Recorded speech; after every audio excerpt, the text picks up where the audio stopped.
tous. Aujourd'hui, nous allons commencer notre première vidéo sur les installations d'un système de pompage solaire.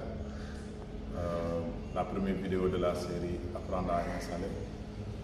Donc aujourd'hui, ce qu'on va voir aujourd'hui, ça va concerner uniquement le dimensionnement.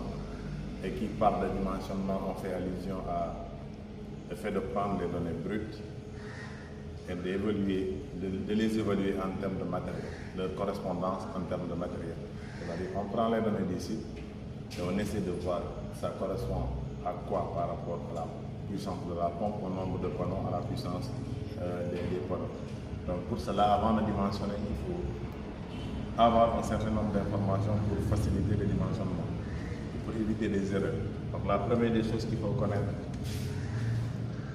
il faut d'abord connaître ce qu'on appelle le besoin en eau. Mais chaque jour, le client il a besoin de combien de mètres cubes par jour. Deuxième chose, il faut connaître la profondeur du puits.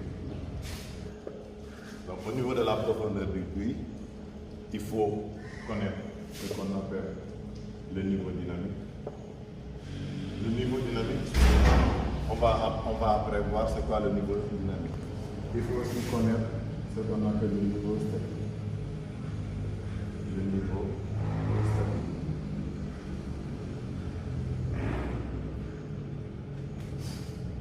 Il faut aussi connaître l'ensoleillement de la zone. Ça, on va le voir, on va voir l'ensoleillement de la région. Il faut aussi connaître la distance qui sépare le réservoir, la distance qui sépare le réservoir et la pompe ou le puits. Donc la distance réservoir-puits, il faut connaître cette distance-là. Il faut aussi simuler les éventuelles sources d'ombrage. Donc sources d'ombrage.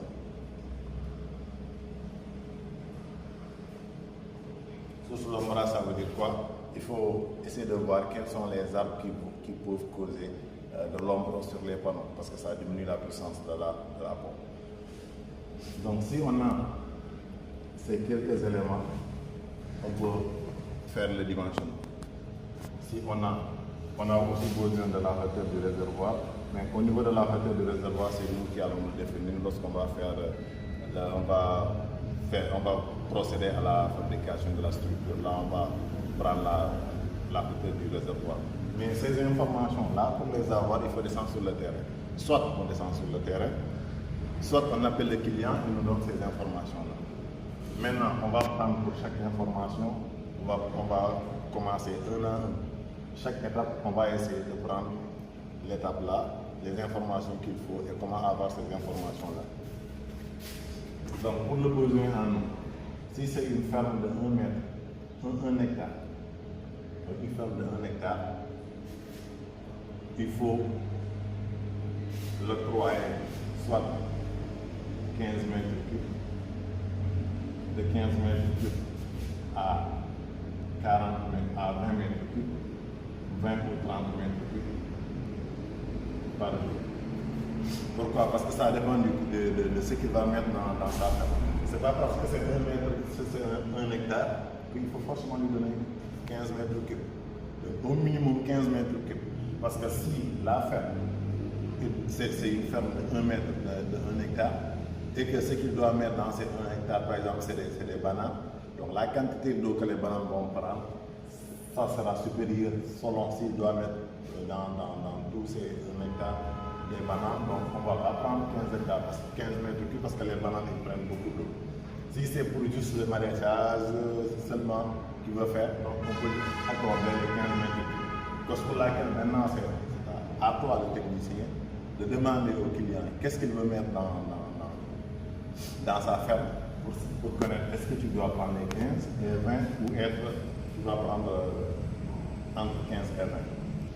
Donc dans ces 1 hectare là, entre les 15 et les 20 mètres cubes, c'est à toi de voir selon le besoin du client qu'est-ce qu'il va mettre au niveau de la ferme.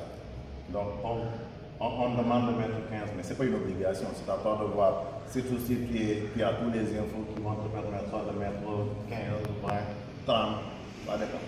Mais si c'est juste pour un simple maraîchage, tu peux prendre 15, tu peux prendre 20, il n'y a pas de problème.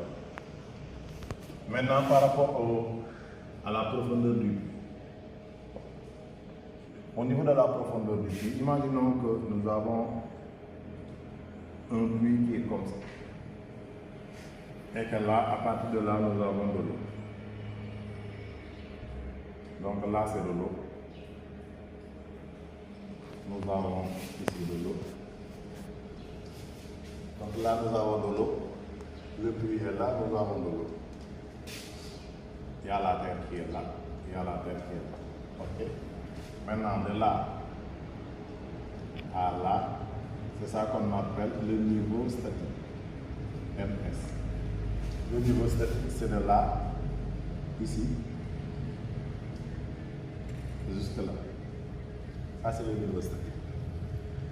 Après, supposons qu'on plonge notre pompe jusque là. Exemple, notre pompe, elle est là. Bon, j'ai ma pompe qui est là. Là, c'est la pompe. Là, j'ai ma pompe. Donc ça, c'est le puits de l'accordement. J'ai ma pompe qui est là. Et imaginons de là, ici, jusque là. Donc de là, jusque là. Imaginons que ça fait, donc notre niveau statique, imaginons que notre niveau statique c'est égal à 10 mètres. Par exemple, on prend le corps, on va mesurer jusqu'à ce qu'on touche l'eau. Si c'est on mesure, comme on enlève la corde, on mesure, donc ça nous donne 10 mètres. On plonge la pompe jusque là, par exemple, on a déjà plongé la pompe. Juste pour expliquer, après je vais revenir dans le cas où il n'y a pas de pompe. Donc jusque là, le niveau de la pompe il est là. Donc de là jusque là, imaginons qu'on a 17 mètres.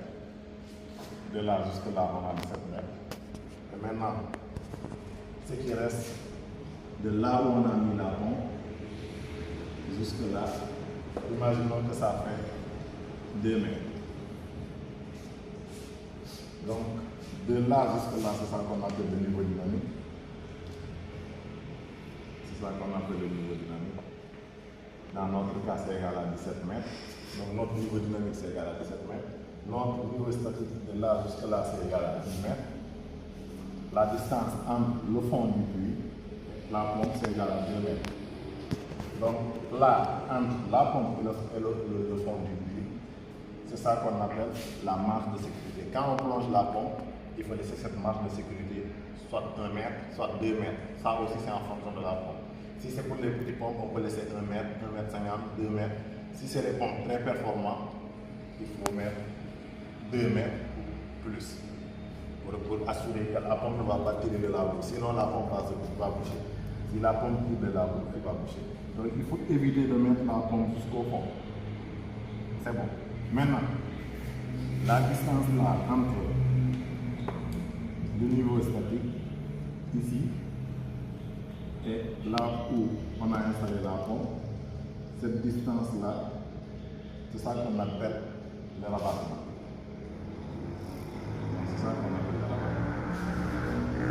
Le rabattement, c'est quoi? Normalement, c'est cette quantité d'eau-là qui est là, qu'on doit enlever pour satisfaire nos soit 15 mètres, soit 20 mètres. Donc la quantité d'eau qui doit être là, cette quantité d'eau-là doit être supérieure ou égale à cette quantité qu'on a besoin. Supposons qu'on a besoin de 15 mètres. Que nous, notre débit journalier, on a besoin de 15 mètres. Donc disons la quantité d'eau qu'on a besoin. Notre fer, le gars là où on va installer la pompe, elle a besoin d'une quantité d'eau Q qui est égale à 15 mètres par jour. C'est bon. Maintenant, qu'est-ce qu'il faut connaître? On doit connaître notre niveau dynamique et notre niveau esthétique. Donc, pour déterminer le niveau esthétique, c'est simple. Je prends une corde On suppose que là, on a l'eau. Je prends une corde, je mesure. Je vais plonger la corde jusqu'à ce que je touche. Au niveau de la corde, il faut attacher quelque chose de lourd pour que la corde puisse descendre. Donc je mesure de là jusqu'à là où l'eau commence dans le puits. L'eau est là, donc ça correspond à, disons, 10 mètres. 10 mètres, donc 10 mètres de vide. De là jusqu'à là, on a une vide et c'est 10 mètres. Donc ça veut dire que notre niveau statique, c'est égal à 10 mètres. Maintenant, ce qu'il faut connaître, c'est notre niveau dynamique. Mais notre niveau dynamique, là, pour connaître le niveau dynamique, on sait que notre niveau dynamique, on peut tirer notre niveau dynamique à partir de la profondeur du puits. Donc on a une profondeur du puits de là jusqu'à là qui est égale à, disons, 22 mètres. La profondeur du puits c'est 22 mètres. On a dit qu'il faut respecter une marge de sécurité de la pompe quand on va installer la pompe. Soit c'est 1 mètre, soit c'est 2 mètres, soit 1 mètre 50. Nous on prend 2 mètres. Donc notre marge de sécurité c'est égal à 2 mètres. On a mis 2 mètres. Et qu'on nous dit que pour connaître le niveau dynamique, qu'est-ce qu'il faut faire? On va prendre la profondeur du puits. C'est la profondeur du puits qui est là, la profondeur du puits de là jusque là, moins la marge de sécurité. Moins la marge de sécurité. La marge de sécurité, c'est ce qu'on a laissé sur 1 mètre, soit 2 mètres. Dans notre cas, on a pris 2 mètres. Donc, la profondeur du puits, c'est 22 mètres. C'est 22 mètres. La marge de sécurité, c'est 2 mètres. Donc, notre niveau dynamique sera égal à 20 mètres. Donc, c'est ça notre niveau dynamique. Donc, là, dans notre cas, notre niveau dynamique, c'est égal à. Maintenant, notre niveau dynamique, ça sera jusque là. Si on enlève la marge de sécurité, notre niveau dynamique est là. Donc, c'est ça maintenant notre niveau dynamique. Notre niveau dynamique qui est égal à 20 mètres. Ça veut dire quoi, le niveau dynamique? Le niveau dynamique, ça veut dire que quand on va descendre la pompe doit être logique ici. La distance entre là jusqu'à là où on va installer la pompe, ça doit être égal à 20 mètres. Le niveau statique. Maintenant, le vide là, ici, de là, pas le vide, c'est de l'eau qui est là. La distance entre là où s'arrête le niveau statique et là où s'arrête le niveau dynamique, c'est cette distance-là qu'on appelle le rabattement. C'est cette distance-là qu'on appelle le rabattement. Donc nous, dans notre cas, si on essaie de chercher, même si ça ne doit pas intervenir dans les calculs, on va juste expliquer, ça ne fait pas partie des calculs. Donc notre rabattement, ça sera égal à quoi? Ça sera égal à niveau dynamique moins niveau esthétique. Là, on a notre niveau dynamique, c'est 20. Donc ici, on a 20. Notre niveau statique, c'est 10. On a 10. Donc notre rabattement, c'est égal à 10 mètres.